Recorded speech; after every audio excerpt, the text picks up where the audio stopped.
नमस्कार दोस्तों। अष्टांग हृदय की अगर अपन बात करें तो इसमें अपन ने पहले कर लिया था, अपन ने फर्स्ट चैप्टर जो था अष्टांग हृदय का वो अपन ने पूरा कर लिया था। जी हाँ। तो उसके बाद अपन सेकंड चैप्टर की बात करेंगे। जी हाँ। तो सेकंड चैप्टर का जो अपना नाम है वो है दिनचर्या अध्याय, है ना। तो दिनचर्या से अपन समझते हैं कि पूरे दिन के जो अपने कार्यक्रम होते हैं, है ना, तो उसको अपन किस प्रकार से करें कि अपन जो है, अगर अपन आयुर्वेद में अगर अपन पढ़ रहे हैं तो किस प्रकार से अपन अपने आप को स्वस्थ रख सकते हैं या फिर अपने शरीर को अच्छे से रखने के लिए कौन कौन से काम अपने को करना चाहिए, वो सब अपने को दिनचर्या में पढ़ने को मिलता है। जी हाँ। तो सबसे पहले अपन दिनचर्या को शुरू करेंगे, पॉइंट वाइज करेंगे, और जितना इसमें कर रहे हैं वो सफिशियंट है एग्जाम पर्पज़ के हिसाब से, है ना, कोई कम नहीं है। जी हाँ। तो इसमें शुरू करते हैं अपन सबसे पहले दिनचर्या की जो डेफिनेशन है उससे शुरू करते हैं कि दिने दिने चर्या दिनस्य चर्या किम व दिनानाम चर्या दिनचर्या। जी हाँ। तो इसमें क्या होता है कि चर्या नाम आ रहा है, चर्या का क्या मतलब होता है अगर अपन देखें कि चर्या, तो चर्या शब्द का मतलब होता है, चर्या शब्द होता है, चर्या शब्द का अर्थ, जी हाँ, तो इसका मतलब होता है कि जैसे कि जो अपन आहार विहार करते हैं या फिर अपन जो आचरण विधि जो अपनी होती है। जी हाँ। तो इसमें अपन लिखेंगे आहार विहार तथा आचरण विधि। ठीक है। तो आहार विहार तथा आचरण विधि, इसको अपन बोलते हैं चर्या। और अपन बात कर रहे हैं यहाँ पे दिनचर्या की। तो दिनचर्या का मतलब हो जाएगा जो अपन पूरे दिन में या फिर अपन रेगुलर डेली बेसिस पे जो आहार विहार करते हैं, आचरण विधि करते हैं, उनका जो समय है, प्रकार है, उनको अपन क्या बोलते हैं, दिनचर्या बोलते हैं। जी हाँ। ठीक है। तो अपन शुरुआत करते हैं, सबसे पहले ब्रह्म मुहूर्त की बात करेंगे। कहने का मतलब उठने की बात अपन करेंगे कि ब्रह्म मुहूर्त में उठना चाहिए। ठीक है। तो अपन सुबह उठते हैं, उससे लेके फिर अपन क्या पेस्ट वगैरह करते हैं, दातुन करते हैं, उसके बाद अपन अंजन वगैरह करते हैं, तो वो सारी बातें अपन इसमें देखेंगे। ठीक है। तो सबसे पहले अपन बात करते हैं ब्रह्म मुहूर्त में जागना। तो ब्रह्म मुहूर्त अगर अपन आज के हिसाब से समझे तो सुबह 4 से 6 का होता है ना, AM। ठीक है। तो कहते हैं साहब 4 से 6 बजे तक उठ जाया करो। कहने का मतलब सूर्यास्त से पहले जो है अपने को जागना चाहिए, स्वस्थ रहना है तो। जी हाँ। तो ब्राह्मे मुहूर्त उत्तिष्ठेत स्वस्थो रक्षार्थम आयुष है, कि साहब कहते हैं कि साहब ब्रह्म मुहूर्त में उठना चाहिए। क्यों? अगर आपको आयु की रक्षा करनी है तो। कौन सी आयु? आयु अपन ने चरक में देखेंगे, अपन आगे चलेंगे तो 4 प्रकार की आयु होती हैं। तो 2 अच्छी होती हैं, जो बेकार होती हैं। ठीक है। तो यहाँ पे अच्छी वाली आयु की बात की गई है, तो यहाँ पे 2 प्रकार की आयु, सुखायु और हितायु। अच्छा, दो, चार होती हैं तो इसका दुखायु हो जाएगा और अहितायु हो जाएगा। ठीक है। तो ये 4 प्रकार की आयु होती है, लेकिन अपन कौन सी आयु की रक्षा करना चाहेंगे साहब? सुखायु और हितायु की। ठीक है। तो 2 प्रकार की आयु की बात यहाँ पे बताई गई है। जी हाँ। ठीक है। तो क्या लिखेंगे अपन यहाँ पे कि स्वस्थ हो। स्वस्थ हो मतलब हो गया स्वस्थ मनुष्य जो भी है, मेल फीमेल। जी हाँ। स्वस्थ मनुष्य को, स्वस्थ मनुष्य को अपनी आयु, ठीक है, आयु लिख सकते हैं अपन, सुखायु लिख सकते हैं या फिर हितायु। ठीक है। सुखायु और हितायु की रक्षा के लिए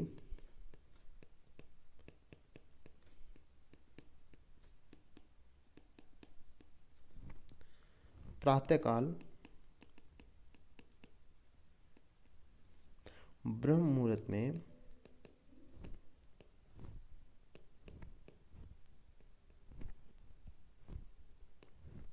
उठना चाहिए।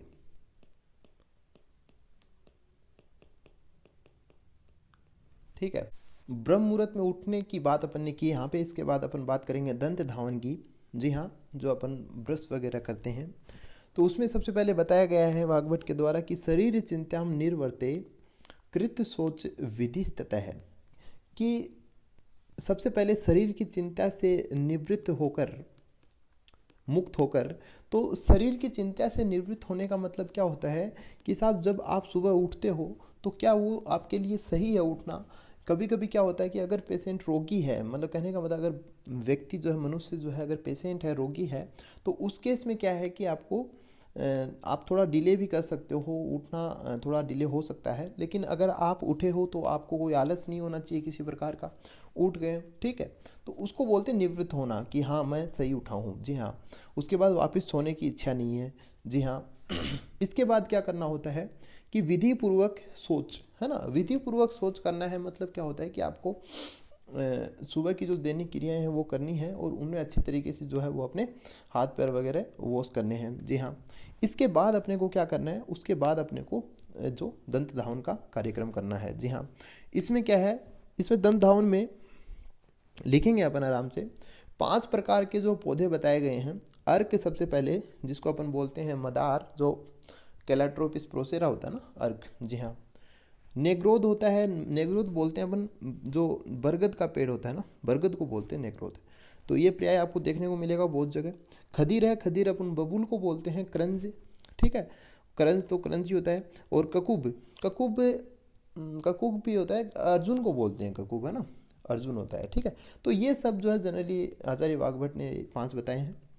और भी होते हैं, जैसे अपन नीम भी प्रयोग में ले सकते हैं। तो जनरली आगे जो बताया गया है नेक्स्ट है, ये हो गए कौन कौन से, ये बड़ी इंपॉर्टेंट लाइन है कि कौन कौन से पौधे जो होते हैं, कौन कौन से प्लांट हैं जिनको अपन यूज़ में ले सकते हैं एज ए दातुन, ठीक है।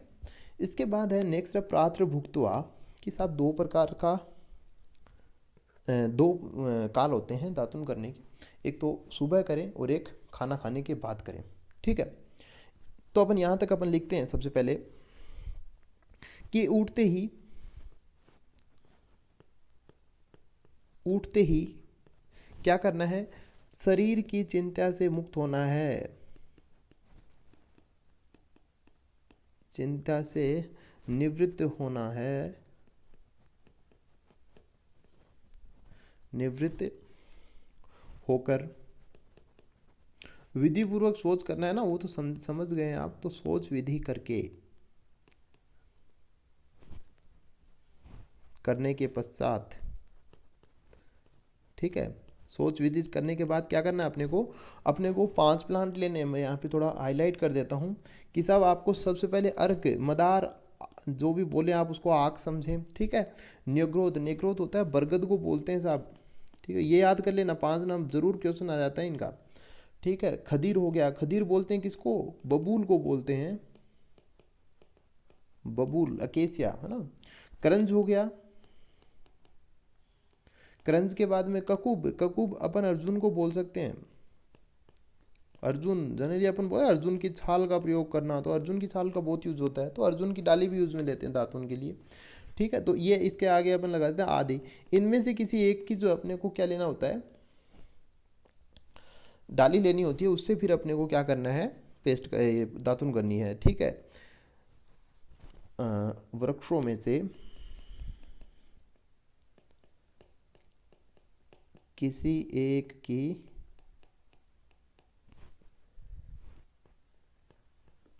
पतली शाखा, अब कितनी पतली उसकी बात अपन करेंगे, पतली शाखा लेकर दातुन करें, ठीक है, यहां तक समझ गए। इसके बाद पतली शाखा, तो कितनी पतली, अगली लाइन अपन देखते हैं। 1 मिनट पहले अपन ये देख लेते हैं इसका समय, शाखा की बात अपन करेंगे नेक्स्ट लाइन में। प्रात्र भुक्त्वा च मृदु और अग्रम, मृदु अग्रम है, इसका मतलब मृदु प्लस सॉरी मृदु और प्लस है अग्र, मतलब आगे से उसको मुलायम करना है ना दातुन को, ठीक है। कसाई, कटु और तिक्तकम, ठीक है। तो 3 प्रकार का टेस्ट होना चाहिए, उसका रस होना चाहिए, ठीक है। तो किस प्रकार का, पहले तो अपन काल देख लेते हैं, दातुन के काल कौन कौन से हैं, कितनी बार प्रयोग करने चाहिए। तो एक तो इसका देख लीजिए, प्रातर भुक्त्वा है, प्रातर भुक्त्वा, ठीक है। तो इसका मतलब ये होता है, एक तो प्रातःकाल, ठीक है, प्रातःकाल हो गया, और भुक्त्वा मतलब खाना खाने के बाद,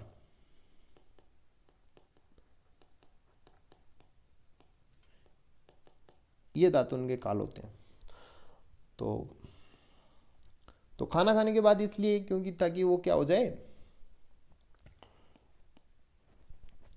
जो अन्न के कण रह जाते हैं ना वो निकल जाते हैं, ठीक है। जी हाँ। तो ये हो गई इसके कालों की बात हो गई। अगली लाइन, अच्छा ये देख लीजिएगा, इसके बाद अपन लिखेंगे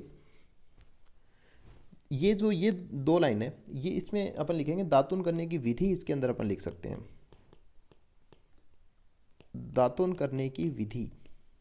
ठीक है, ये दो लाइनें दातुन करने की विधि में अपन लिख सकते हैं। कौन जी? ये दो। ठीक है, यहाँ पे हो गया विधि। क्वेश्चन आता है ना इसका। अच्छा, तो ये देखिएगा, ये लिखेंगे ये बात भी, कसाई कटु तिक्त वाली, तो ये समझ गए वैसे तो अपन। कनीने अग्रश्रम स्थोले, स्थोले मतलब होता है मोटी, और समान मोटी होनी चाहिए। किसके समान? कनिनिका के अगला जो भाग होता है, ठीक है, कनिनिका अंगुली होती है छोटी वाली, सबसे छोटी वाली, तो उसके अगला जो भाग होता है उसको अपन बोलते हैं साहब कि उतनी मोटाई उसकी, अपनी जो शाखा है उसकी होनी चाहिए, पर गुणम 12 अंगुलम, और पीछे से जो है उसकी लंबाई वो होनी चाहिए 12 अंगुल। ठीक है, तो ये बात है, इसकी विधि की बात हो गई। तो अपन यहाँ पे थोड़ा लिख लेते हैं। आगे का अपन पहले ही बता देते हैं। भगसेद दंत पवनम दंत मासा अन्य बाधहन। तो आपको क्या करना है कि आराम से दातुन करनी है, और ऐसे करना है कि वो दांतों को और मसूड़ों को, ठीक है, दंत मासान्य, उनको बाधा ना पहुंचाए, कोई कष्ट ना पहुंचाए। ठीक है, खरोंच वगैरह ना लगे। समझ रहे हो? तो अपन लिखते हैं यहाँ पे दातुन करने की विधि में अपन लिखेंगे, तो दांत इसकी विधि में आएगा कि दांतुन के मृदु अग्र अपन ने देखा था कि अगले भाग को दांतों से चबाकर, ठीक है, दांतों से चबाकर मुलायम करना चाहिए। ठीक है, मुलायम कर लेंगे तो वो खरोच नहीं लगेंगी, मसूड़े वगैरह के, मसूड़े एक्सेट्रा जो है। हाँ, ठीक है। अच्छा, इसके बाद में इसकी जो अपन ने कहा था कि 3 प्रकार के रस हैं, तो कौन कौन से बताए थे अपन ने? कसाय बताया था। कसाय होता है कसेला, जैसे कि बबूल का होता है ना, बबूल अपन ने कहा है। कटु होता है नीम का, ठीक है, और या फिर क्या होना चाहिए, या तिक्त होना चाहिए। ठीक है, तिक्त होना चाहिए क्या, रस, है ना, लिख देते हैं अपन। रस जो है वो, जो जो शाखा ली गई है, जो वृक्ष है, उसका रस ऐसा होना चाहिए। मोटाई नहीं लिखी अपन ने, मोटाई लिखते हैं। दातुन की जो मोटाई है, इसकी मोटाई कितनी होनी चाहिए साहब? कनिनिका, कनिनिका सबसे छोटी अंगुली को बोलते हैं, ठीक है ना, कनिनिका के समान। और लंबाई कितनी होनी चाहिए दातुन की? 12 अंगुल। लंबाई याद रखना यहाँ पे नहीं है, लेकिन अगर अपन आगे चलेंगे, अपन धूम नेत्र वगैरह पढ़ेंगे, ठीक है, धूम नेत्र आता है, बस्ती नेत्र आता है, तो उनकी लंबाई वगैरह बहुत इंपॉर्टेंट हो जाती है ना, तो वो भी अपन देखेंगे। ठीक है, इसके बाद अपन थोड़ा सा अपन करेंगे आचार्य सुश्रुत की बात, यहाँ पे थोड़ी सी करेंगे। सुश्रुत की बात अपन करते हैं सुश्रुतानुसार, या फिर अपन कहें सुश्रुत चिकित्सा स्थान की अगर अपन बात करें, तो बात अपन चिकित्सा ही कर रहे हैं, तो कहीं ना कहीं कुछ बताएंगे आपको कि सुश्रुत ने बताया था कि साहब अगर आपको कुछ पेतिक रोग है, ठीक है, कौन कौन से वो अपन देखेंगे। सुश्रुत ने कहा था कि साहब मधुर रस की दातुन का प्रयोग आपको करना चाहिए। ये अपन ने 3 रसों की बात की है, कटु, कसाय और तिक्त, देख पा रहे हो। लेकिन आचार्य सुश्रुत ने कहा साहब आपको मधुर रस की वाली दातुन का विधान बताया,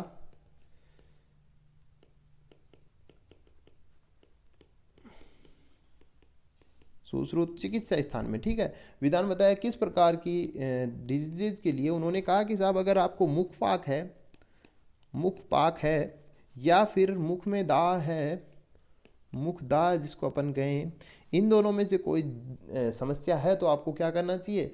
आपको साहब मधुर रस वाली जो दातुन है उसका प्रयोग आपको करना चाहिए। ठीक है, मुख पाक और मुख दाह क्या हो गया? पित्तज विकार हो गया साहब, पित्तज विकार।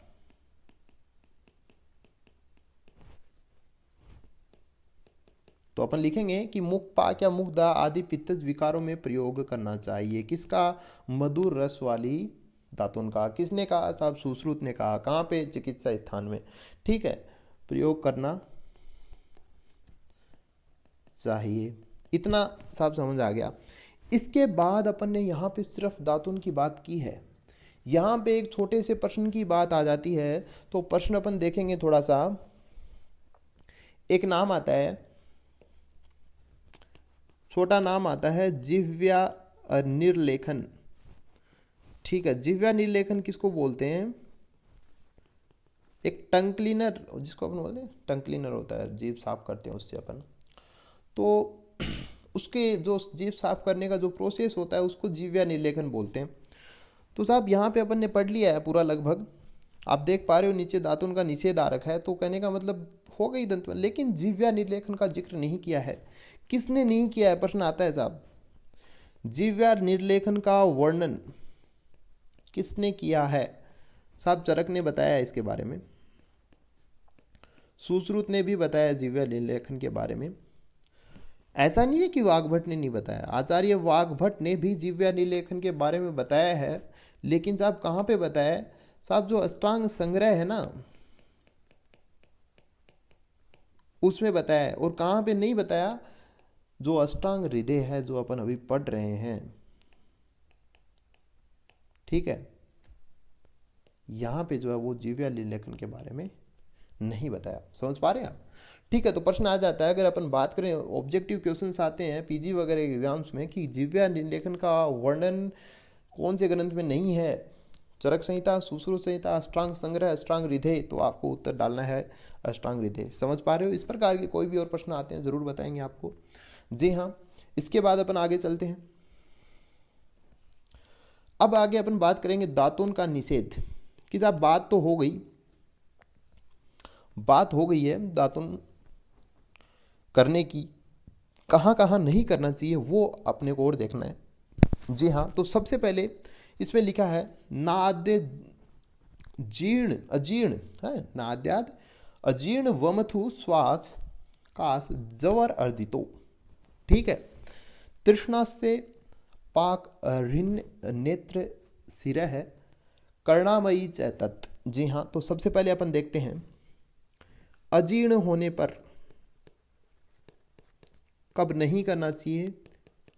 अजीर्ण होने पर, अजीर्ण यहां से शुरू करें आप, नाद्याद अजीर्ण, अजीर्ण होने पर नहीं करना चाहिए। वमथु बोले तो छर्दी वमन, जो भी समझे आप, छर्दी रोग में या फिर छर्दी होने पर। इसके पश्चात श्वास रोग में, काश रोग में। अच्छा, इसके बाद जवर अगर हो रही है आपको तो नहीं करना। अर्दित होता है, अर्दित, एक ये नाम बड़ा इंपॉर्टेंट है, आपको जगह जगह देखने को मिलेगा अर्दित रोग। साहब अर्दित रोग क्या होता है? इसको बोलते हैं फेस पैरालिसिस को बोलते हैं। ठीक है, अर्दित रोग फेस पैरालिसिस को बोलते हैं। तो इसके बाद में तृष्णा, तृष्णा रोग, उस केस में आपको क्या नहीं करना? दातुन का जो है वो आपको प्रयोग नहीं करना है। मुख पाक अपन ने ऊपर बात की है। पेतिक विकार अगर अपन बात करें मुख पाक रोग में, ठीक है। इसके पश्चात हृदय रोग में, समझ पा रहे हो ना आप? यहाँ पे देखिएगा, यहाँ पे पाक लिखा है, इसका अर्थ था मुख पाक। ऋण नेत्र, इसमें ऋण नेत्र का हृदय प्लस नेत्र हो गया। समझ पा रहे हैं ना बात को? मैं ये मानता हूँ कि आप अभी शुरुआती दौर में हैं, तो आपको ज़्यादा आवश्यकता है थोड़े वर्ड्स ओपन करने की। जी हाँ, हृदय रोग में, नेत्र रोग में, सिरो रोग में। ठीक है, ये आप याद कर सकते हो, सिंपली है ना, ऐसे घबराना नहीं है। सिरो रोग में और कर्ण रोग में, कर्ण रोग में। तो इस प्रकार यहाँ तक जो है इन सब रोगों में जो है दातुन का अपने को प्रयोग नहीं करना है। ठीक है, तो अपन ने यहाँ पे अपन ने बात शुरू की दिनचर्या अध्याय की, और अपन दिनचर्या अध्याय से शुरू करते हुए अपन पहुँचे दातुन की विषय की अपन ने बात की। उसके बाद अपन ने जिह्वा निर्लेखन की थोड़ी सी बात की, ब्रह्म मुहूर्त की अपन ने बात की।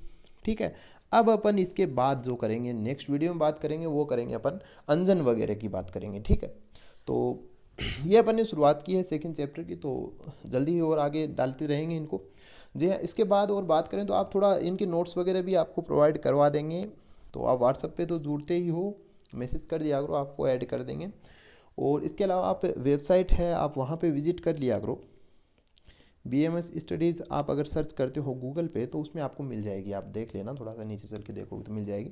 तो वहाँ पे आप रेगुलर विजिट कर लेना, है ना। तो वहाँ पे आपको कंटेंट मिलता रहेगा PDF वगैरह, तो आप वहाँ से डाउनलोड कर सकते हो।